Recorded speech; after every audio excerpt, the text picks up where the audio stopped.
This is the November 12th, 2024 meeting of the Comprehensive Financial Advisory Committee to the Town of Barnstable Council. In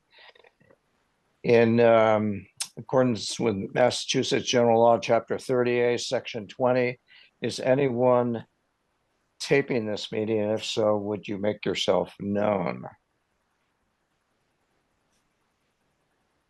Hearing none, we should start with calling the meeting to order. Chris, can you do a roll call, please? Yes. Hector. I'm here. Chuck. I'm here. Lillian. Jim. Yes, here. Tom. Here. Jeremy. I am here, so we've got 5 out of 7. All right, good. All right, so we do have a quorum. And the next item on the agenda is to approve the meeting minutes from October 28th. Do I have a motion to accept? So moved. Second? Great. Second. Thank you. Any comments on the minutes from anyone? I do have, yeah. I have a comment. Mark, these minutes are extremely well done. Teresa obviously put some time into doing them. So if she were here, I would compliment her on the minutes. But I don't have any comments beyond that. So if there are no more, she is here. Teresa is here. Teresa, thank you for all your work on the minutes. I'm hiding and thank you. Yeah, I can't, I'm having trouble with my Zoom tonight. Teresa, and I wasn't able to see that Chris was even on the call, and I don't see you on as well. Not even with a blank screen. So having said that, do I have a motion to approve the minutes? So moved. And I'll second. Second. Great. Chris, would you call the roll, please? Hector. Yes. Chuck. Yes. Jim. Yes. Tom. Yes. And I'm a yes. Right. Thank you all for that. Hector, if I may just interrupt for a minute. Yeah, please. I just want to inform you that there is a setting in Zoom whereby you can automatically hide participants who do not have their camera on. And that might be your setting, where your setting is. And so maybe after the meeting, just check that in. Yeah, okay. It. Okay, thanks for that, Mark. Welcome. All right, so the next item on the agenda, topic 4A, discussion of the committee's report on the Comprehensive Wastewater Management Plan funding model. I think we've touched on this the last couple of meetings. The open item from the last meeting was that we were going to solicit opinions from town council leadership. What, if any, presentation or report that they would like from the committee. And Mark emailed Craig and Felicia. Craig responded that he personally would like a written report and then with a brief presentation, presumably at a future town council meeting. He wrote further that as we move along this path, I think it's important to keep the public informed and have them rest assured that the plan has been validated by a somewhat external group. And then he concludes by saying this is especially important as we move forwards towards a possible override. And then Felicia sent a one-word reply to Craig's email, agreed. So I think what we ought to discuss is how we put together a brief report on Mark's model with the 3 scenarios. And I guess I would like to throw that open for for discussion. My concept is that one of us would undertake to write a brief memo to town council, a page or two at most, or however long you think it is, it ought to be, and then we can discuss that at a future meeting and map a plan to have a short sit down with the town council at a future meeting. So with that, I'll throw it open for discussion.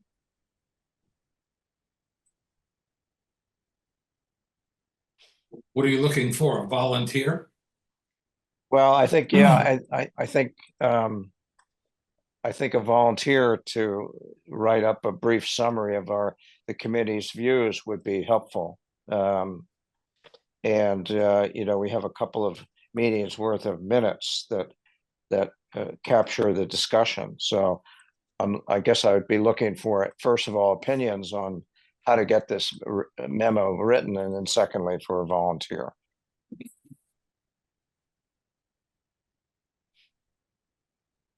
Well, I mean, I'd like to suggest a more collaborative effort. I mean, if you need somebody to ride herd, I'd be happy to take a lead, but I think everyone should either declare an area of expertise they want to express, but it should come from all of us, not just one Yeah. So person. Mike, yeah, I quite agree with that, Jim. And so I think whoever puts together a draft, we could just discuss it at, say, the next meeting or at the meeting in December. That's my concept. So we could all agree on wording, but I don't think it needs to be that elaborate. So Jim, are you willing to undertake to? No, that's not together- what I'm saying. That's not what I'm saying. What I'm saying is I would be happy to take the lead in organizing people's thoughts, but I Okay, would want people to, you know, every one of us could do a 3-sentence paragraph okay, on something that's of interest, and I'd be Right. happy to put that all together. okay, But I don't I'm want to ha- write a page and a half, Okay. 500 word. yeah, report.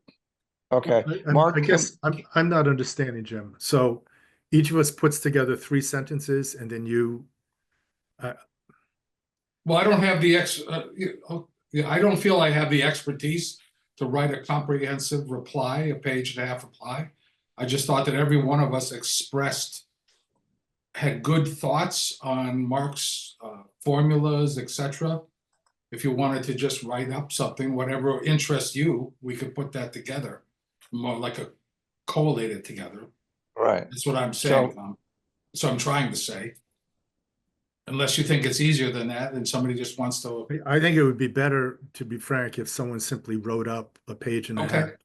And then then it gets reviewed by this committee and, you know, as always happens, it gets edited. I don't think for something like this that I would parcel it out to multiple people because I don't know Right. what they would hit or not Okay. hit. Okay. Well, again, I think the grist for the memo is contained in the last 2 or 3 sets of minutes that That's right. we've gone over. So there are, and I'm happy to, you know, and what I'm looking for is a volunteer, somebody to write a draft, but I'm happy to give some input, a few sentences, based on my opinion of the memo. The only question I have for Mark is, Mark, if someone wrote a draft, is he allowed to circulate it to? Hello? Hello. Yeah, hold on. I have a Zoom call from one of my kids. Hold on, let me decline it. All right. Yeah, the family in Brooklyn, New York with 2 grandchildren is trying to do the regular Tuesday night Zoom, even though she got a message saying that Dad was in a meeting from 6 to 8. So at any rate, so I'm happy to give some thoughts, but Mark, what are your thoughts as far as the open meeting law deliberations rules go? Yeah, I mean, it's fine for 2 committee members, you know, for a committee member to write something up and share that with everybody else via email. But once people start responding to that, it becomes a deliberation. And so I would caution you against doing that. But if somebody were to write up a draft and send it out to the rest of the committee members for their review. And then we can come back to the next meeting and have every Okay. committee member respond to that original draft in an open Right. forum. Okay, I think that would make sense. I'd be happy to do that first draft. Then great. we circulate it around, and then at our next meeting we debated and edited, just as we did with the last report. Yeah, and Tom, I appreciate your willingness to throw something together. I don't think this is all that complicated. And just But If it I were could, complicated, I wouldn't be able to do it. I'm a very Sorry. simple person. Hector, if I could respond to that. So Tom Yep. sends that out to every committee member, and right, every committee member responds to Tom and only Tom That's with their thoughts. That is Ah. fine, but not to every other committee member. okay, all right. So Tom, if you throw something together, I would certainly agree to respond just to you. That's what the rule is. Mark can't CC the other members of the committee. Right, because Okay. you know, if more members start, sharing emails back and forth, you're technically in a deliberation at that Yeah. point. Okay. So Tom, if you're willing to undertake that, that would be great. I do have a wrinkle regarding the next meeting, which is I'm on an airplane the night of November 25th. So I won't be able to lead that meeting. I asked Chuck earlier today if he would be able to chair that meeting. So I My won't be. concern is we wouldn't end up having a quorum. Well, will Lillian be back by then? And will this fellow Chris King be on the committee by then, Mark? If he would be approved on November 21 at town council, and then if he's sworn in, he Yes, could join that meeting. yes. If he got sworn in before then, yeah, he could join that meeting. Okay, so at any rate, that's a wrinkle. I'm unfortunately not able to participate in that meeting, and if we don't have a quorum that meeting, then I would say it's the meeting in December. I think it's December 9th, if I'm not mistaken. Yeah, but we should know if there's a quorum by the morning of the 25th, and so we can just deal with it then. Yeah, And it is December 9th is the next one after that. yeah. So Chuck, are you available to chair the next the 20 Yes, sorry. the meeting Yes, of the 25th? I shot you a text back. Yes. I'm Oh, you good. did. Okay, I didn't see that. Okay, great. All right. So Tom, any sense of what your timing would be to gin up a couple of pages? So why don't I try to get it out a week from now, within a Okay. week, and Okay, and then that should give people a week to Yeah. read it and respond, and then I could do a second version of it in time for the 25th. excellent, excellent. Okay, well, if I get your draft by a week from tonight, I certainly have some time next week to Okay. make some suggestions, and in accordance with Mark's direction, I would send the comments back only to you. And I would Okay. request that Chuck, Chris, and Jim do the same. Okay, Will do. That's good to me. great. Good. That sounds good. Thank you very much for that, Tom. The next item on our agenda is Mark did a presentation last Thursday, was it, Mark, to town council on the tax levy shifting options, otherwise known as tax exemption, personal exemption for residents of the town of Barnstable. And Mark, do you want to take us through that presentation in a sort of an abbreviated fashion? Yeah, certainly. Let me just call the presentation up here and get it started. Share my screen.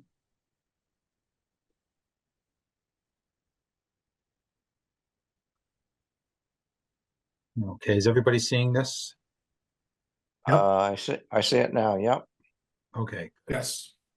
Okay, And Mark, could you circulate this presentation to us after the meeting as well? sure. Okay. Great, thank you. So every year, the town council is required to set what is called a minimum residential factor, or whether or not to adopt a split tax rate. It's required by law that every community hold a public hearing on whether or not to split the tax rate and set a minimum residential factor. And what that option allows a community to do is shift a portion of the tax levy from the residential class to the commercial, industrial, and personal property classes of taxpayers. And it's commonly referred to as a split tax rate. And you'll see that there's several communities across the Commonwealth that actually do this and shift more of the tax burden to the CIP class away from the residential class. Secondly, which is optional for a community, it doesn't require a public hearing, is whether or not to adopt a residential exemption. Barnstable has voted to implement a residential exemption since 2006. It's currently set at 25%. However, that has to be, since we have a residential exemption in place, we should bring it back every year to make sure that the town council would like to continue with that residential exemption. But it's not required to have a vote on this every single year, only if you want to implement one. So, but again, we have since 2006. And this tax levy shifting option does not impact the commercial, industrial, and personal property tax classes. It only impacts the residential class of taxpayers by shifting more of the residential tax levy from moderately valued properties in town to those residential properties that are vacation homes and higher valued homes and apartment buildings or rental properties. So again, that's something we've had in place since 2006, and it's currently at 25%. And I'll talk about this in a little bit. We could go as high as 35% currently. So how do we allocate the tax levy? You're all familiar with this. It's based on the percentage of each class's valuation of the town's overall valuation. And so for fiscal year 25, the residential class is valued at just over $22 billion, which is almost 90% of the total value in town of all classes of property. And so therefore, they'll pay 90 or 89.56% of the tax levy. And then the other three classes that you see here, commercial, industrial, and personal, make up the balance. Total property value for FY25, and these are preliminary. These have been submitted to the Department of Revenue for their approval. They will likely change a little bit, but I don't think there won't be any material change, which will significantly impact the distribution of the values between classes. But altogether, we're close to $25 billion in value townwide. Compared to fiscal year 24, this is about a 1% increase overall. You'll recall the past few years, the residential class has really seen a significant growth in value as a result of the residential real estate market. It has leveled off. These values are based on calendar year 2023 sales data. That's the last full calendar year of sales data that we have. We're still in fiscal year 24, so we don't have a full year yet, but fiscal year 24 sales data will be used to set the 2026 values. But overall, it's about a 1% increase in townwide property value from 24.5 billion to almost 24.8 billion. The biggest percentage increase is in the personal property tax category, and that's where all our utilities reside. Utility infrastructure, poles, wires, conduit, that's all classified as personal property for in Massachusetts. And the reason why we see growth there higher than any other category percentage-wise is the balance of the vineyard wind infrastructure coming on the tax rolls in fiscal year 25. The project took about 3 years to construct. The valuation of that infrastructure came onto the tax rolls as it was being constructed over about a 3-year period. We first saw it hit the tax rolls in fiscal year 23. And this is the final year where we will have captured all of the infrastructure's valuation. I think the total valuation for tax purposes is about $115 million, making them the third largest taxpayer in the town of Barnstable in fiscal year 25. We anticipate that. So next we'll move into the maximum allowable levy for the town of Barnstable in fiscal year 25, and this is how it's calculated. We start with the fiscal year 2024 levy limit, which was 143.6 million. That is allowed to be increased by 2.5% under Proposition 2.5, which is almost 3.6 million. And then we can add to that new property that came onto the tax rolls in fiscal year 25 and the taxes that will generate. And that is estimated at around 1.7 million. Again, that's been submitted to the Department of Revenue for their review. We anticipate it to be approved at around that amount. So this is preliminary, but that's what we're anticipating it to be, a little bit more than 1.7 million actually.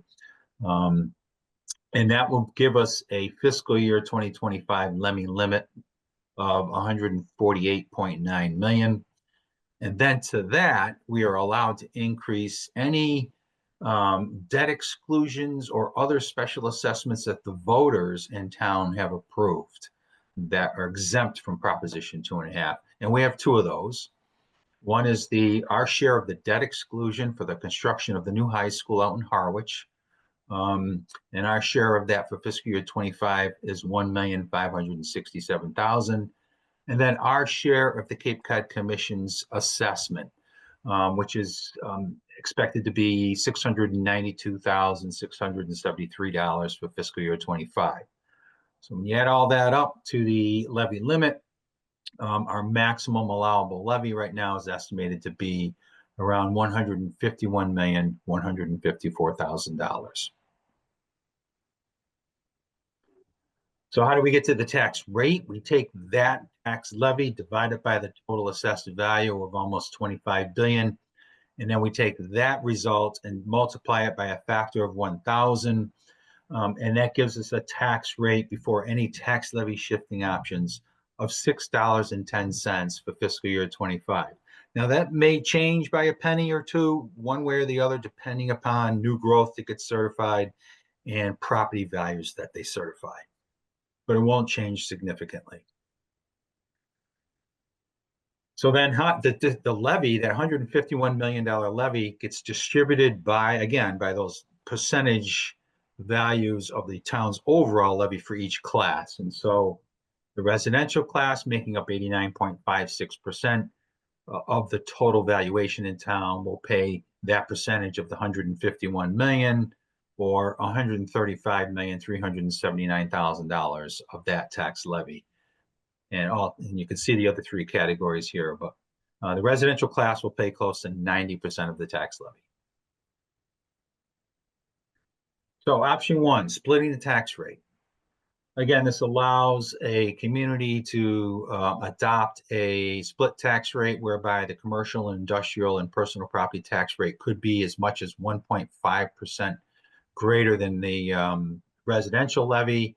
And this table provides an illustration of 5% increments, and it shows you how much of the tax levy would be shifted from the residential class to the CIP class. I think every 5% shift basically shifts around $700,000 from one class to the other class, and it increases the CIP rate by close to 30 cents or more and reduces the residential rate by only 3 cents.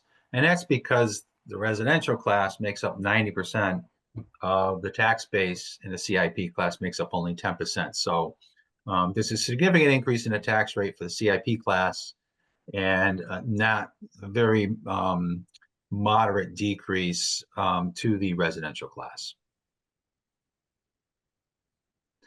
This chart illustrates the tax bill impact of each one of those 5% shifts based using the median residential assessed value of $612,800 for fiscal year 25.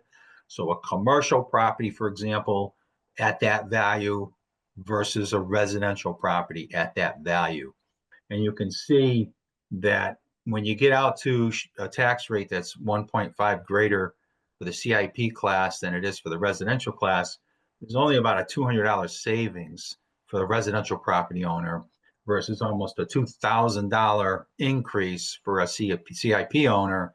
Again, and that's because of that 90%, 10% share of the tax levy overall. So there's a substantial impact, negative impact to a CIP property owner versus a very small tax relief for a residential property owner. So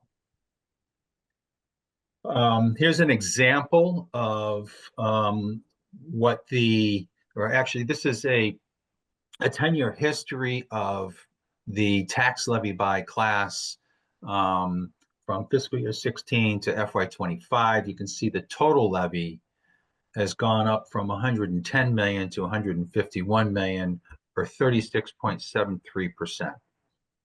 At the same time period, during that 10-year period, the residential levy has grown from 97 million to 135 million, or about 2.5 percentage points greater than the overall levy, 39.23%.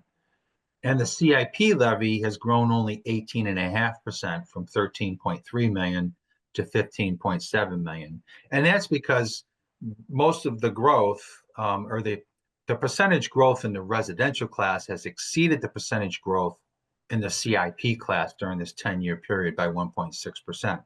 So more of the levy has been shifted to the residential class based on that natural growth in the residential class exceeding the growth in the CIP class over this 10-year period.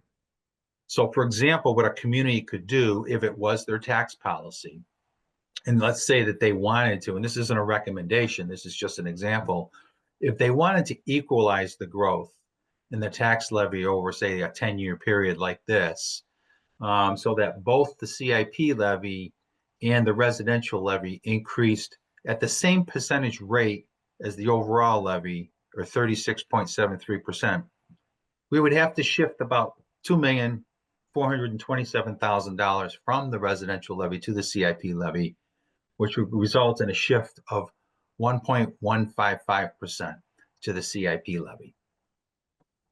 And that's an example of how this tax policy or this taxing tool could be utilized by a community if that were their tax policy. Mark, how much of a shift, I'm sorry, how much of a shift have we had? Nothing. We've always adopted a factor of 1 for all classes, and it never shifted, except with the exception of 1 year back in 2006. I think it was 2006, they did a shift of 1.15 for 1 year and 1 year only, and then they did away with it the following year. And I think I understand the thinking behind that, which is that there's very little benefit to residents by doing that, and yet it really hits the businesses very hard. Exactly. And where you typically see this tool being utilized are communities that have a much more substantial CIP valuation than Barnstable. Barnstable is only about 10%. Right. Boston does it in a huge way. In a huge way, yes. And some of the largest cities, Cambridge, maybe in Somerville and other, the bigger cities with bigger commercial valuations, percentage valuations, utilize this tool to try to provide some property tax relief to the residential property owners. Right. And then I would think that if you actually wanted to benefit residents with lower taxes, then what you're getting to, option 2 is the way to do that. Yep. And so that's where we are here now, which is the residential exemption. But this provides some of your residential property owners with more substantial tax relief, but at the expense of other residential property owners. Okay. And you all are very, very familiar with this. Again, we can go as high as 35%. We're currently at 25%. The property, in order to qualify for this, the property must be your primary residence. In other words, the residence you use for your income tax filing purposes.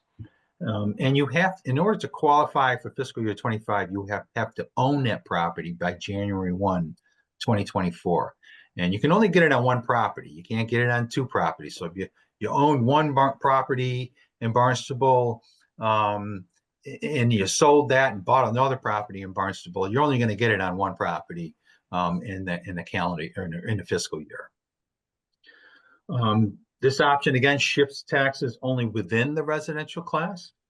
There are 18 communities who adopted this in fiscal year 24, or expect the same 18 to adopt it again in fiscal year 25, and maybe we'll have a new community or two jump in using this tool. Mark, Yes. I have a question. The communities that are at 35%, can you make, or at 30%, can you make an observation as to how long they've been at those levels? In other words, are some of the other communities in Massachusetts, have they been increasing the residential exemption as Barnstable did last year when we went to 25% from 20? I think the top 5 that you see on this list here have been at 30, the maximum, for a while.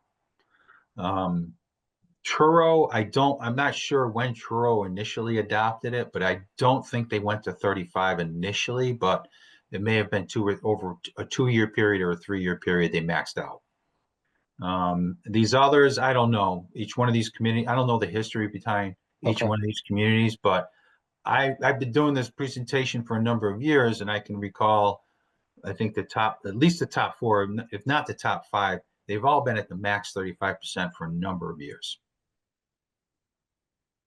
Okay.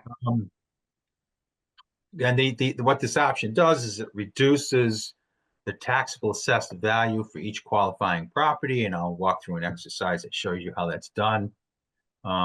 We currently have about 11,247 properties that qualify for this. That changes every day as property transactions occur, and personal primary residence situations change that we're notified about. So that number is always a moving target. And again, the result of this, of adopting this or changing this, would be a higher tax rate for all residential property owners before, and then every qualifying property owner's value is reduced by the value of the residential exemption before the tax is calculated. So how is it calculated? We take that residential value of 22.2 billion. We divide it by the total number of residential parcels in town of just over, or almost 25,800. And that gives us an average residential value of $863,138. And then using the 24 exempted percentage that was adopted at 25%, if that were repeated in fiscal year 25, we would take that percentage and multiply it by the average residential value to arrive at the exemption value, which is $215,785. And if you multiply by the number of eligible parcels, 11,247, it would end up exempting $2,426,000,000 of residential property value from taxation.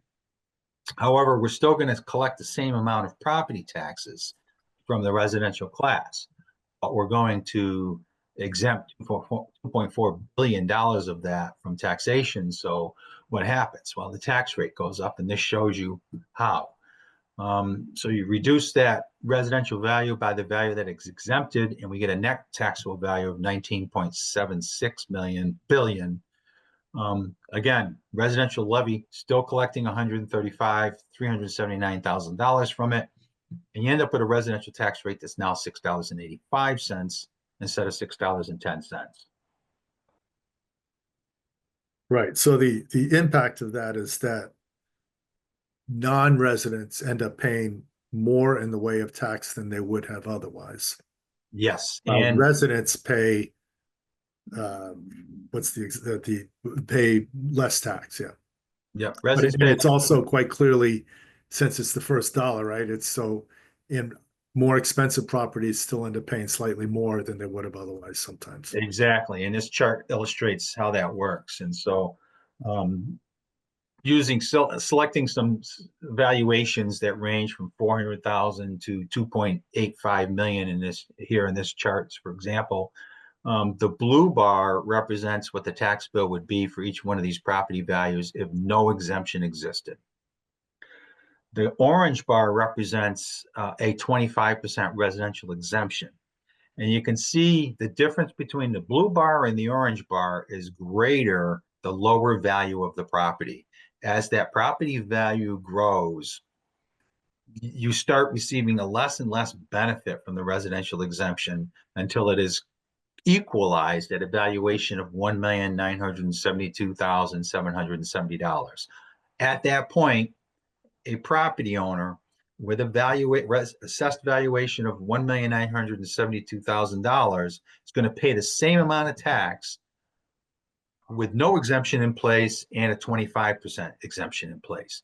And then beyond that, a qualifying property owner with a valuation of $2 million or more is going to pay more in taxes, even if they qualify for the residential exemption, because this tool shifts more of the tax burden to higher valued homes and second homes and apartment rental properties.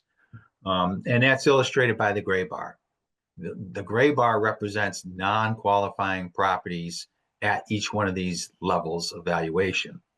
And so you can see the difference between the orange and the gray bar is a qualifying property owner and a non-qualifying property owner, each one of these valuations. And that difference is always the same amount, $1,478, which is the value of the residential exemption at 25%. And so even if you're valued at a higher amount, like 2.6 million, 2.8 million, it still benefits you to file for the residential exemption, even though you're going to pay more in taxes with the implementation of a residential exemption. But you shouldn't just ignore it. You should still file for it, because you'll save $1,478. So it's a very progressive tax shifting tool that provides the maximum relief to lower valued properties who qualify for the exemption, and then shifts that again to those non-qualifying property owners and qualifying property owners that have a higher valuation. Mark, do you have numbers at all of people who qualify in those brackets? How many units are in the 400,000, the 600,000? Is there any We could numbers to see how that affects that group? Yeah, we could get that Okay. breakdown from our assessing database. We could break it out into groups to see. Because of the median value, right, is $612,800. So half of our residential properties are valued at that or less, and the other half are more. So there's the difference between the blue and the orange bar at that level is, that's half of our property owners are getting that much tax relief or greater. But we could certainly, No, that's part of, I was just curious. You don't need to do anything. Thank you. Yeah, it's a good question, because, I think, because of the number of property owners that are, above the break-even point of 1,972,000 here, it's a much smaller population than the people below that level that are getting a tax break. And so, you have a smaller percentage number of our property owners paying a lot more in taxes to provide this tax relief to a great number of property owners. Because you think about how many properties we have valued at less than 1.972 million in the town of Barnstable. It's much greater than those valued over that amount. And then I provided some tables here to show you what the tax relief is. Everything to the left of the orange bar line here shows you a qualifying property owner for the residential exemption at 25%, and what their tax relief is here in the fourth column. You can see the greatest tax relief is at the lower value, and that tax relief goes away as the value of the property grows to the point where you start paying more in taxes at $2.1 million or greater. And that's for qualifying property owners. Non-qualifying property owners are on the right-hand side of this line, and you can see that every single one of those property owners is going to pay more in taxes because they don't qualify for the residential exemption. And this table just illustrates it at 30%, and the last table illustrates it at 35%. Stop sharing my screen there. Mark, what has been the rationale for the 25%? Well, I think we went from 20% to 25% last year because I believe the council wanted to provide taxpayers, residential taxpayers, greater property tax relief. And so I think they see this as a tool for, you know, those qualifying for the residential exemption, the best tool to provide them maximum property tax relief. But not 30 or 35%. Yeah, they didn't go to 30 or 35%, but they could. Right. And there's one other, you know, one outstanding change in law that came up last Thursday night is what we call the Seasonal Communities Act, or the Seasonal Communities Designation, which is part of the legislation that was just passed by the legislature, signed by the governors. I forgot what the name of the act was, Affordable Home Act or something, but it was a massive piece of legislation to try to encourage more affordable homes in Massachusetts. And part of that legislation included this seasonal communities designation. And we anticipate that Barnstable will end up being designated or receive the designation of a seasonal community, whereby a community could go or increase that residential exemption up to 50%. But there's a number of criteria that you have to meet to qualify as a seasonal community, and they're establishing a council that will create what those qualifying measurements will be.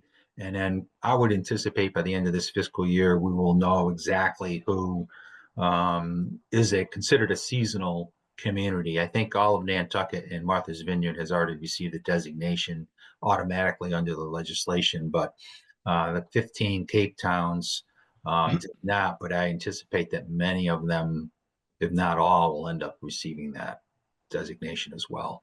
Yeah. So it was interesting. I'm remembering, Mark, the town council discussion last year about the residential exemption, the level of it. And some of you may recall that I stood up and spoke in a personal capacity and said that it's been, 10 or 12 years since Barnstable raised the exemption, and that I thought an increase to 30% was justified. And then the council in debate, they opted to only bump it up to 25%.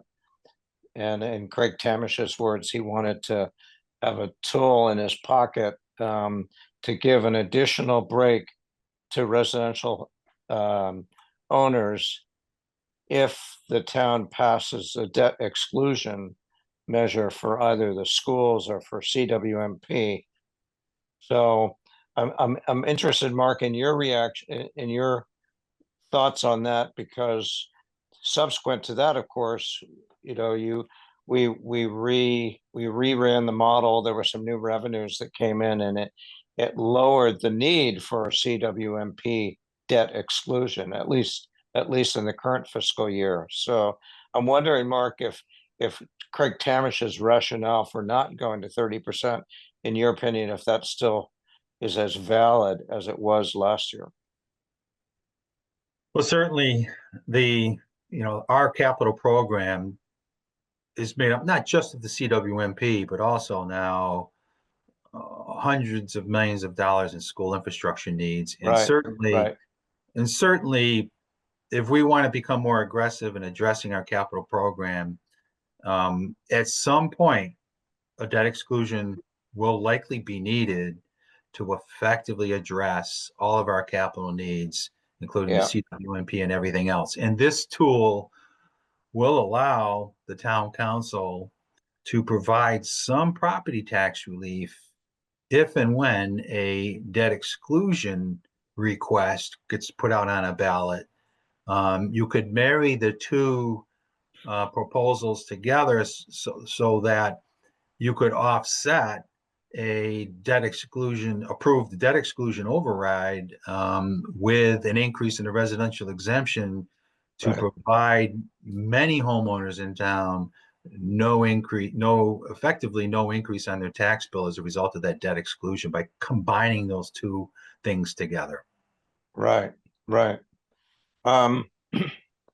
So it'll be interesting, what the future holds with respect to capital needs as broadly stated as you put it. I have a question. The interaction of this debt exclusion with what this committee and a lot of others in town have talked about, which is the need for more worker housing, workplace housing. So my first question is, how does the debt exclusion affect rental properties, and in particular, multi-unit rental properties? If I own a 20 or 40 unit apartment building and I have year-round tenants in those units, do I get any benefit from the from the residential exemption?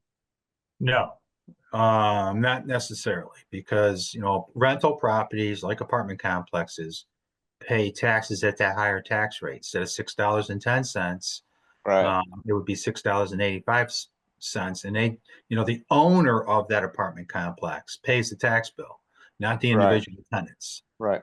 So, but if their tax bill goes up, whether or not they pass that through to all of their tenants, we don't know. Right. And so if you and likewise, if in the event that there were ever for some reason a property tax decrease for that particular apartment complex owner, maybe their assessed value got abated or something, and they received a lower tax bill, are they passing that savings on to the tenants? Right, right. No. So unless it's baked into any kind of lease agreement that you have, which you typically don't see in a residential apartment complex, you're not paying, it's not baked into the rental agreement as far as taxes go. Mhm. The rents are set by the owner of the property once a year, and what they justify for a rent increase could include many different things, not just the property taxes. Mhm, mhm. Well, and then so I guess you kind of answered my question about incentives for more work, more affordable housing, more, worker housing, so-called. The residential exemption may or may not be a factor in incenting more construction of workforce housing. No, I think that the residential exemption is not an incentive to build Yeah, that kind of housing. I think right. there are other programs out there that provide those incentives, like the HDIP program, Housing Development Incentive Program, and that's the one you saw. You'll see this coming forward to the town council at their next meeting, I believe. The council subcommittee on tax increment exemptions recently approved or recommended to the full council some property tax relief in the form of a tie, which is tax increment exemptions. And so this program, which is a combination of state and local tax relief, offers a property owner local property tax relief in the form of exempting the growth in value as a result of developing that property into workforce housing. It doesn't apply to affordable housing, but workforce housing. And what comes along with that are state tax credits. And the state tax credits and the local property tax relief allow the owner of the property part of the funding solution to allow them to build that type of housing. So the tax relief comes in a different form, not the residential exemption, but through these tax increment exemption agreements that each one of these property owners can apply for and receive by a vote of the town council. And it's properties only within the identified zone, which happens to be our growth incentive zone in Hyannis. Right, right. What do you expect the timing to be for Barnstable to receive the seasonal designation if we do receive it? I think probably we'll know by the end of this fiscal year, June. By June, Okay. I think we'll have that answer. And so Okay. in time for the next fiscal year's property tax rate setting process. So, it's unclear to me as to whether or not a community has the authority to, or if a community has to adopt that designation, or if we automatically get that designation, but then we could turn around and the town council could vote not to accept the provisions of that designation. So all of that remains to be seen. We're still going through the legislation and analyzing it, and expect to receive more information from the Department of Revenue as to how this is implemented and what we can do as far as accepting or rejecting any parts of that designation. But what would be the downside of rejecting it for Barnstable? Oh, I don't It know. would get- Again, that's Yeah, the okay. stuff that has to be thought about. We Yeah. gotta take a look at what the law allows seasonal communities to do, because if we did all those things, how would it impact our community, its character? And so we have to take a close look at that and see whether or not it's really something we think is good for Barnstable or not. Uh-huh, okay. And my last question is is it the next town council meeting when the town council votes on the next property tax exemption level? It will not be the 21st. It'll be the first meeting in December, which is December 5th. Okay. All right, thanks. Anyone else have questions about this? No, that was great. Thank you, Mark. That was good. You're welcome. All right. All right, moving right along, that sort of takes care of the two main topics for discussion. Do we have any correspondence from committee members? Jim, you sent around an email about people turning on their cameras at Zoom meetings. Do you want to make a comment about that?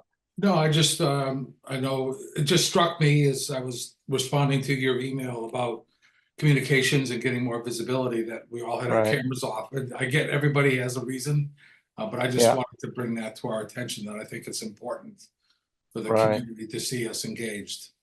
Right, It just requires all of us to put on our makeup, though. yeah. And I think, Chris, don't take this the wrong way, but you need some more light on your face and that. What are those round things that people use for Yeah, TV those interviews? halo Those lights. Yeah. halo lights. You need something like that because you look like you're in a dark basement somewhere. Maybe you are. But No, I've got this big light behind me. It'll blind everybody if I turn it on. So yeah. So, all right. Well, Jim, I appreciated that suggestion. I think it's a good one. And as far as makeup goes, I'm gonna go without makeup, but you're welcome to put it on. So, I'll have to. I will have to. any other comments? Anything else on any of the committee members' minds? Not this week. Sorry. Not this week. I wanted to just give a shout out to Chris for his recent campaign. Chris, sorry that it turned out the way it did, but I thought you fought the good fight, and I for one appreciated you getting out there and trying to raise the voice, for the views that you support. So thank you for that. I appreciate that, but you guys are stuck with me, unfortunately, on this committee. Well, we were planning to be stuck with you even if you won. Don't you remember? You told me you could stay That's on the true. I committee. said I'd stick it out with you. But All I've right. got no choice now. No, we definitely like that. Mark, I had a question for you. I noticed in looking at Mr. King's application for committee, um, application for board commission committee application form. I noticed that it's dated May 1.